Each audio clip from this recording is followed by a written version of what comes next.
As you can see on the slide, the purpose of this presentation is to discuss the proposal to reconfigure the single line of the Air Force category into multiple categories. What we're going to discuss is not actually as much about promotions as it is about development and where we need to be as an Air Force in the future. This is about looking forward and ensuring we can develop officers in the way we need. So you might ask, got it, but what's broken with the current system and what are you trying to fix? The answer is, nothing is broken. The promotion system we have today using the single line of the Air Force category has served us well. In fact, it's helped us build the world's greatest Air Force and the leaders we have today. But what we're here talking about is the future and our need to evolve and get even better so that we can continue to build officers who can lead and support joint warfighting across all domains. When we think about what we need in the future, we ask how we'll need to develop officers. What kind of skills do they need? And what kind of developmental paths do they need? When we ask these questions, one of the things you'll discover is there is a direct tie between development and promotion. When we develop airmen, we use a combination of education, training, and experiences, typically gained through assignments, to build the airmen we need. And there's a tie between how we organize our promotion system and the impacts that has on development in regard to how training, education, and experiences get valued. And because promotion is central to us all, this creates a tie into whether or not our development is agile or restrictive. What we're going to walk through is some history and a discussion of why we're looking to reconfigure the single category into multiple categories that represent the disciplines needed for future joint warfighting. As we walk through this, what you'll see is, with the vast majority of officers in the line of the Air Force category, being in one category tends to gravitate all officers to a similar and familiar developmental path. In particular, the path that has proven successful for promotion, which is only natural and human nature. People, and in our case career fields, gravitate toward paths that have proven to work. For most of us, this path has proven to be some form of leadership progression from flight to squadron to group and wing, or variations and equivalents of the same, with all done on a particular timeline. When we look at what we need in officer development for the future and what we need in the joint fight, the question is, do we need more development paths and more agility to tailor those paths? This brings us back to the direct link between creating agility for varied developmental pathways, building the disciplines needed for joint warfighting, and our promotion system. So we end up talking about the design of our promotion system as a way to unlock the developmental agility we need. And we end up not talking about changing the promotion process that has and will continue to serve us well, but the structure of who officers are grouped and compared with when it comes to promotions. This is our developmental categories. For expectation management, we also need to understand this is only one element of a much larger discussion about building the Air Force of the future. If you've heard about the Air Force we need and 386 operational squadrons, that's about the size and shape of the Air Force we need. If you've heard about the work on revitalizing the squadrons, that's about how we make sure squadrons have the resources they need and that we train and empower decision-making down to the right level. There's also the initiative of building better joint leaders and teams, work on new technologies, new force employment concepts, a new force design, and complementary work like the Officer Instructor and Recruiting Special Duties, the Potential Focused Promotion Recommendation Form, and the Officer Evaluation System transformation to revise our talent management system, plus many other initiatives that all in concert help us build the future force. So what we're going to walk through is just one part of the overall work being done. But what we're going to show you is our belief that the work to revise our category structure is an absolutely necessary part of building the Air Force we need. Up front, we are here to talk about developmental categories. But what do we mean by developmental category? A developmental category, also known as a competitive category, is a grouping of officers who, as stated in law, compete among themselves for promotion. These categories are established by the Service Secretary to manage both career development and promotion of officers. When separate career management is desirable based on unique training, education, and experiences, Service Secretaries are encouraged to establish separate categories to assist in meeting the needs of the service. It is how we organize officers for promotion. To help you understand how categories fit into the process, let me take a moment to provide you a brief overview of the officer promotions process. The truth is, our promotion system is often a mystery to most officers who don't work in the FSS, A1, or AFPC. However, it is one of the most highly structured and rigorous processes we have in the Air Force. Every senior officer who completes his or her time as a board member has told us the process is thorough and it is fair. So let's talk about how promotion works today at a very basic level. The Secretary of the Air Force is fully responsible for the officer promotions process. What does that mean in simplest terms? It means the SecAF is responsible for determining the promotion opportunity for every promotion board.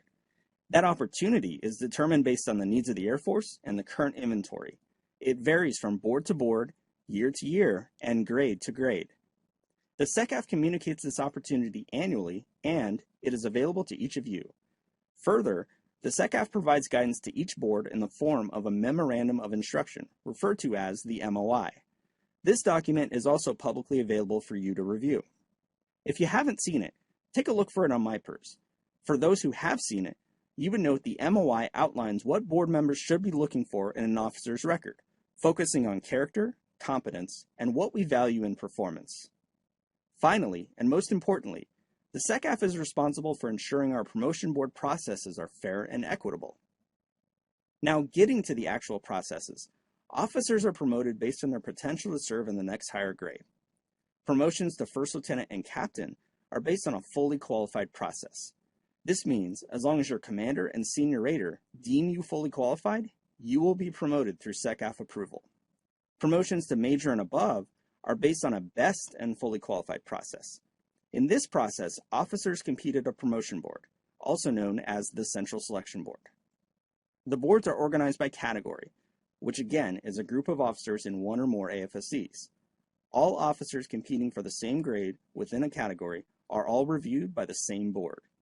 Following the SecAF's instructions in the MOI, board members identify the best qualified officers by reviewing their record and the promotion recommendation form, otherwise known as the PRF. The PRF includes a promotion recommendation narrative from the senior rater and a promotion recommendation of definitely promote, or do not promote. Prior to a board, a management level review does a quality review of all records and PRFs to finalize promotion recommendations.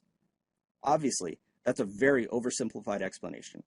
What's important for you to understand is that we are not changing the process your record goes through to get to the promotion board and how it is reviewed by the board. The same equitable, thorough, and fair process that exists today will continue. So what are we recommending to adjust? We are talking about adjusting the single line of the Air Force category into 6 developmental categories. As a bit of history, when we became a separate service, Air Force officers were originally divided into 4 categories: Line of the Air Force, Chaplain, Medical, and Justice. In 1947, we were focused in one domain, the air domain, and we were exploring warfighting concepts in that domain. Fast forward to 2019. Today, the Chaplain Corps and Judge Advocate General Corps remain single categories, and each consist of one AFSC. However, the medical community has had multiple category configurations over the years, to include a Veterinary Corps, Women's Medical Service Corps, and a Pharmacist Corps. Today, the medical career fields are divided into 5 different categories, consisting of over 60 core AFSCs. Over time, with the development of advanced medical technologies and processes, each specialty area required separate career management for development and promotion based on their specialized education, training, and experience. With this brief history of the medical categories, let's now focus on the Line of the Air Force category. Just as was the case with the medical professions, the occupational specialties across the Air Force are becoming increasingly more specialized. In 1947, the Line of the Air Force category consisted of 9 AFSCs. Further, in 1947, the focus was on a single air domain. Today, our missions include cyber and space domains in addition to the air, and we now fight as a joint team connecting air, space, and cyber with the land and maritime domains. As the domains have grown, so have our AFSCs. Today, the Line of the Air Force category includes officers from more than 40 core AFSCs and more than 20 duty AFSCs, spanning rated operations, non-rated operations, support, and acquisition functions. Looking forward, does the unique education, training, and experiences of specialties within the Line of the Air Force call for a review of the category structure. We think so, and many others we have talked to think so as well. Now that we've walked through the basics, you might ask, what are we trying to fix, or what problem are we trying to solve? This initiative isn't so much about fixing something that's broken. Rather, it is about looking forward and embracing the opportunity to enhance development of officers for the future. The line of the Air Force category has worked well and has produced the leaders we have today. However, the broad nature of this category, with all of the specialties within, has led officers down a similar developmental path, a path that has proven successful at promotion boards, but may sometimes lead to sub-optimized development. For example, to align with this similar and familiar construct, we have, over time, created a number of small command opportunities with the purpose of increasing leadership positions that could be viewed as positive developmental experiences by the promotion board. This often occurred even when the overall size of our Air Force was decreasing. As another example, we created squadron, group, and wing structures within the acquisition community in an attempt to make them look like and compete like everyone else, even though this structure didn't naturally fit their developmental requirements. Or in some cases, we inadvertently dissuaded talented officers from pursuing developmental assignments, even those beneficial to the institution and beneficial to the individual, for fear of deviating from the common path. These practices are suboptimal for officer development and building the diverse capabilities we need for future warfighting, where we'll need each officer, regardless of specialty, to be able to maximize their capability. We believe expanding the line of the Air Force category into 6 distinct categories is the key to unlocking the ability to diverge from the one-size-fits-most development model. All officers are still first and foremost officers in the United States Air Force, and they will maintain a foundation of common education, training, and experience that is valued in all Air Force leaders. These foundational expectations are outlined in the Secretary's MOI that we discussed earlier, which details the competence and character we require of our officers and the basics of what we value and evaluate in regard to an officer's performance, managing resources, improving the unit, leading people, and executing the mission. Likewise, just as we do today, officers will still be expected to integrate, work, exercise, and employ together as part of their duties and responsibilities. Today's teaming and employment concepts remain a part of one's assigned mission. However, starting with this foundational baseline, and by breaking into the 6 proposed categories, functional communities can also unlock full officer potential through tailored developmental paths. These new paths can create functional depth and strategic breadth without compromising competitive position at a promotion board. With multiple categories, our ability to tailor development and value different types of education, training, and experience goes up at least 6-fold, leading to better technicians, better integrators, and better joint warfighters as the capability levels for our entire officer corps are increased. So with that context and background, here are the 6 recommended categories. Hopefully you've seen this before, but let me take a moment to explain how we got here. Over the past 20 months, we spent a considerable amount of time listening to airmen, our joint teammates, and interagency partners to best understand where opportunities exist to improve development and more effectively build the Air Force we need. With regard to developmental categories, we took an approach that involved a review of science, art, and executability. Without getting too bogged down in the details, here are the high points. From a science perspective, we reviewed objective factors related to development pulled from our existing manpower and personnel data systems. These included factors such as prevalence of command, functional instructor duty, advanced academic degree requirements, opportunities for staff tours, joint tours, and deployments. As we looked through these factors, the data identified similarities and differences between AFSCs.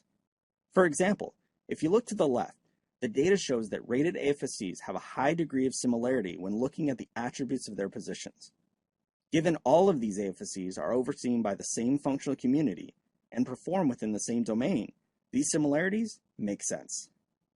By contrast, if you look to the right at some of our information warfare AFSCs, you'll see a larger variance between some of these factors. Now, although this analysis gave us good insight, it was not sufficient on its own to drive decisions. Since everything can't be based on science alone, we also took a look at art factors, meaning more subjective factors related to development that aren't captured in a database. These included identifying AFSCs with similar experiences, progression milestones, valued achievements, mission area focus, general identity, and identifying the natural relationships we know exist between some specialties. Take public affairs, for example. The science-based review identified PA as an AFSC that is so unique that it has very few objective factors in common with other AFSCs. However, as an AFSC steeped in information and communication, natural relationships and mission overlap with intelligence, information ops, and other related AFSCs come to light. Another important factor in designing and grouping our category structure was understanding the executability of the structure. Earlier this year, using information gained from the science and art-based review, we executed a mock promotion board to test various category configurations and some adjustments to board procedures to assist with creating developmental agility. Back to the PA example. In theory, if PA is so different, it could likely exist as its own category. However, the AFSC is so numerically small, looking at PA as its own category would not be reasonably executable. Therefore, they remain grouped with those AFSCs that most closely align with their required developmental path. After a thorough review, testing, discussion, and coordination with senior officers representing every career field and MAGCOM within the line of the Air Force, this is the result of the rich discussions. The recommendation is to divide the current line of the Air Force category into 6 distinct categories. Again, a developmental category is a grouping of officers who compete among themselves for promotion. This means, instead of being considered for promotion against officers from 40-plus core specialties, officers will only be considered against those within their new respective category, all of which have similar career development patterns. Intentionally, these categories also represent the disciplines needed for future joint warfighting and those that support the joint fight. Separating into 6 categories unlocks the developmental pathways needed to optimize capability within each category and build the officers we need for the future. In addition to the new categories, there are a few practical adjustments we could make to board procedures that will assist in creating greater focus on development and building the Air Force we need. First is the introduction of career field briefs. While the SECAF's MOI outlines broad Air Force values and expectations, promotion board members can also be provided career field briefs outlining key experiences, progression paths, and other factors that are important to developing exceptional leaders within the respective specialty. These career field briefs would be approved by the SECAF annually and posted publicly to MyPERS for transparency. This would not only be the guide for development, but when combined with the MOI, becomes the open book test when defining what we value and expect of our officers in every specialty. Additionally, to allow board members to focus on depth, breadth, and unique aspects of each specialty, we can distribute records by AFSC to ensure board members can appropriately focus on those factors that highlight outstanding duty performance and character. Finally, to ensure we yield the officer inventory required to build the Air Force we need, and to mitigate any risks associated with some of the groupings, floors, or minimum quotas, can be implemented by AFSC when needed. For example, prior to a promotion board, the SECAF could predetermine that we need at least 10 fully qualified weather officers to ensure we meet minimum Air Force needs. This does not mean we'd only promote 10. Rather, it's more of a safety net to ensure sustainment of the career field and retention of capabilities or experience that cannot be rapidly replaced. Now that you've seen the recommendation, a natural question to ask is, how does this affect me? Am I better off in one broad category as it is today? Or am I better off in a new, smaller category with my peers? Will all categories have the same promotion opportunity? First off, it's important to note that even in today's promotion model, we already have different promotion opportunity by category, and not all officers competing for promotion to the same rank have the same opportunity. You are probably looking at the slide wondering why this is. As I said before, the Secretary of the Air Force sets the promotion opportunity annually based on needs of the Air Force and the current inventory. The opportunity varies from year to year, from grade to grade, and from category to category. It should also be noted that even today within our categories, some AFSCs are promoted above, at, and below the board average based on the strength of their record. The promotion rates vary by grade and from year to year. While opportunities may be different, Guidelines exist to ensure there are not huge swings in opportunity from one year to the next. For example, we would not necessarily swing from 85% one year to 60% the next year. That opportunity stays relatively similar from year to year. We want to hear from you, and we want to field your questions, comments, and thoughts. But also know you can pass your feedback and questions through your chain of command. Formal feedback is due to your MAJCOMs no later than the end of July. MAJCOM commanders will then provide feedback to the air staff by mid-August. We'll use this feedback to refine the proposal, determine if this is our best way ahead, and provide a recommendation to the Secretary-in-Chief at the end of August. If you would prefer to send a question or comment, feel free to email us at the listed addresses. Based on the common questions we receive, we will continue to post answers to frequently asked questions on MyPERS. Also on MyPERS are all of the current memos, talking points, and other information on this initiative. We truly do want your feedback, and we want to ensure we get this right. In summary, I want to re-emphasize this recommendation is just one step in a much larger journey. And it's important to understand this is not the only action required to build the Air Force we need. Many other steps, some within our talent management portfolio, and other work related to revitalizing squadrons, building joint leaders and teams, fielding new equipment and force structure, and many others are all required to deliver the Air Force we need in the future. Specific to what we've discussed today, a new category structure allows developmental agility to meet evolving mission needs, which ultimately provides our joint partners and allies better professional warfighters across our full spectrum of capabilities. This proposal values and recognizes the need to deliver the appropriate education, training, and unique career field experiences required to build the bench of officers we need at all levels. After more than 70 years under the same construct, we believe it's time to adapt approaches and change business practices to bolster joint warfighting excellence, develop exceptional leaders, and contribute to building the Air Force we need for the future. Now let's take a moment to talk about what else is going on within the talent management portfolio. We have already rolled out Talent Marketplace to create greater transparency, agility, and responsiveness in how we manage officer assignments. As we speak, the new officer, instructor, and recruiting special duty process is underway to deliberately screen and select the officers who will produce and develop the next generation of airmen, and also value this critical duty as a part of career advancement. Most recently, the PRF was reduced from 9 lines to 2 lines, which enhances senior raters' voice to the promotion board, issues specific stratification guidelines, and brings more focus to an officer's record of performance. And in works now is the initiative to reform our officer evaluation system to better assess officers against what we value in performance, provide better insight into performance through lifetime evaluator averages, and more transparent feedback to officers. Again, if you have any questions or comments, take a look at the references on MyPERS and pass on any comments through your chain of command. Thank you in advance, and we really appreciate your feedback.